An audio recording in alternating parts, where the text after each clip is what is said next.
In this video, we'll talk about muscle pumping diet. High protein diets such as Zone, Atkins, and Sugar Busters have come and gone for decades, their popularity rising and falling like waves in the ocean. While high protein diets do usually lead to weight loss, they may be unbalanced meal plans that sometimes restrict entire food groups and fail to meet humans' essential needs for vitamins, minerals, and fiber. However, that doesn't have to be the case. Several studies comparing high-protein, low-carbohydrate diets with high-carbohydrate, low-protein diets found high-protein diets to be just as effective and sometimes even more effective. Did you know that protein is one of the nutrients along with carbohydrate, fat, vitamins, minerals, and water? The source of all of these nutrients is good. Some food contains much higher amounts of specific nutrients than others, and sometimes we refer to certain foods as protein food. It's important to realize that all food contains more than one nutrient and most food contains substantial amounts of several nutrients. For example, meat, which is a good source of protein, carbohydrates, fat, riboflavin, and calcium. Protein is an essential nutrient. There is no life without protein. Protein is contained in every part of your body: the skin, hair, blood, body organs, eyes, even fingernails and bone. So why exactly is protein so important? Protein has a critical physiological function. It is primarily used in the body to build, maintain, and repair body tissues. In the event that protein intake is greater than that required by the body for this primary function, excessive protein is converted to energy for immediate use or stored in the body as fat. Protein energy will be used only after other energy sources, carbohydrates and fat, are exhausted or unavailable. Protein is available from both animal and plant sources. The typical US diet is a mixture of protein sources. Variety and choices will provide an adequate diet. The following are some examples of protein content in some typical food. 3 ounces of chicken contains 20 grams of protein. 3 ounces of ground beef contains 21 grams of protein. 2 ounces of pork chop contains 15 grams of protein. 3/4 of a cup of beans contains 11 grams of protein. 2 tablespoons of peanut butter contains 8 grams of protein. 1/2 cup of soybeans contains 10 grams of protein.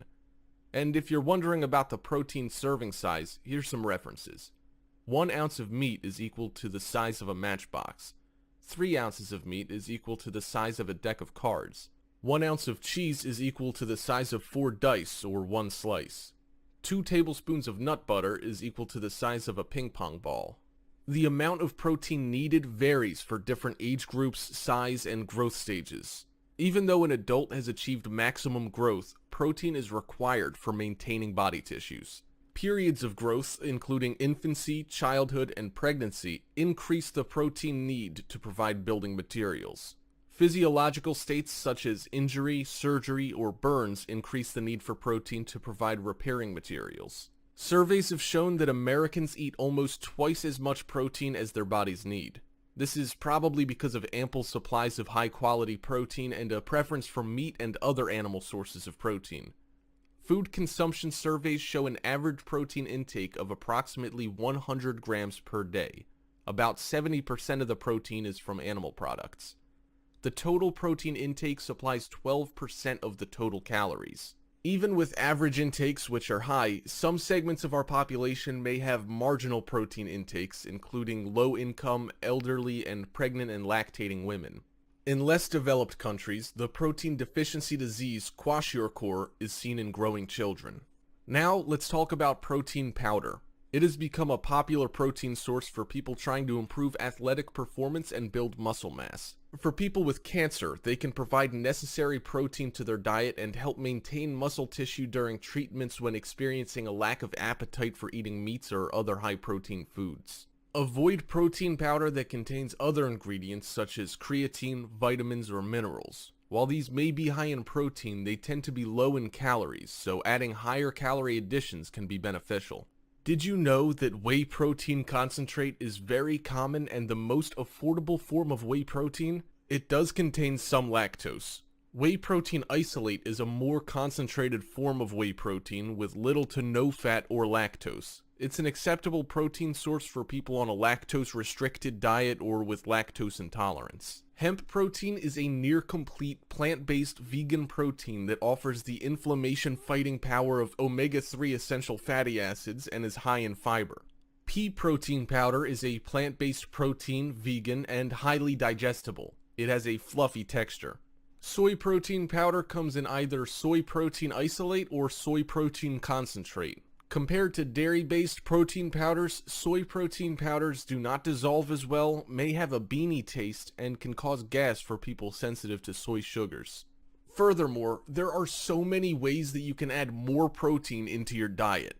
Cheese. Melt your cheese on sandwiches, breads, tortillas, hamburgers, hot dogs, other meats or fish, vegetables, eggs, or desserts such as stewed fruits or pies. Or you can grate it and add it to soups, sauces, casseroles, vegetable dishes, mashed potatoes, rice, noodles, or meatloaf. Cottage cheese or ricotta cheese. Mix with or use with fruits and vegetables. Add them to casseroles, spaghetti, noodles, and egg dishes such as omelets, scrambled eggs, and soufflés. Milk or soy milk. Use in beverages, cooking, hot cereals, soups, cocoas, and puddings in place of water. Dry milk powder. You can choose to add this to regular milk and milk drinks such as pasteurized eggnog and milkshakes, or use in casseroles, meatloaf, breads, muffins, sauces, or any milk-based dessert. Yogurt. Add yogurt to cereals, fruits, gelatin, and pies, or you can blend or whip with soft or cooked fruits. You can even sandwich ice cream or frozen yogurt between pound cake, cookies, or graham crackers. Eggs. Add chopped, hard-cooked eggs to salads and dressings, vegetables, casseroles, and meat salads. Add extra eggs or egg whites to quiches, pancakes, and French toast. Add extra egg whites to scrambled eggs and omelets. Egg whites are a great way to add more protein without saturated fat or cholesterol. Nuts, seeds, wheat germs, and oats. In fact, there are several ways to add them into your diet. You can sprinkle them on fruit, cereal, ice cream, yogurt, vegetables, salads, and toast as a crunchy topping, or you can blend them with parsley, spinach, herbs, and cream for a noodle, pasta, or vegetable sauce. Meat and fish. Add chopped, cooked meat and fish to vegetables, salads, casseroles, soups, or sauces. You can use them in omelets, sandwich fillings, and chicken stuffing. We all know that a high-protein diet is good for muscle building. However, please do not take excessive protein. Excessive intake of protein will lead you to certain health risks. Some of the examples of health risks include ketosis, colorectal cancer, heart disease, and kidney disease. In addition, there are certain types of protein that you need to take note of. Fat. Although research has shown that high-protein diets produce positive effects on blood glucose and blood lipid levels by decreasing circulating insulin, reducing triglycerides, and raising HDL levels, there is minimal effect on LDL levels. It's important to remember that even with an emphasis on lean protein, this type of diet is still higher in total fat, saturated fat, and cholesterol than lower protein, high carbohydrate diets, and long-term effects remain unknown. Red meat. High protein diets tend to be heavy on red meat. Even though data is inconclusive, high intakes of both red meat and processed meats, particularly if cooked at high temperatures, have been linked to an increased risk of diverticulitis in men. Calcium.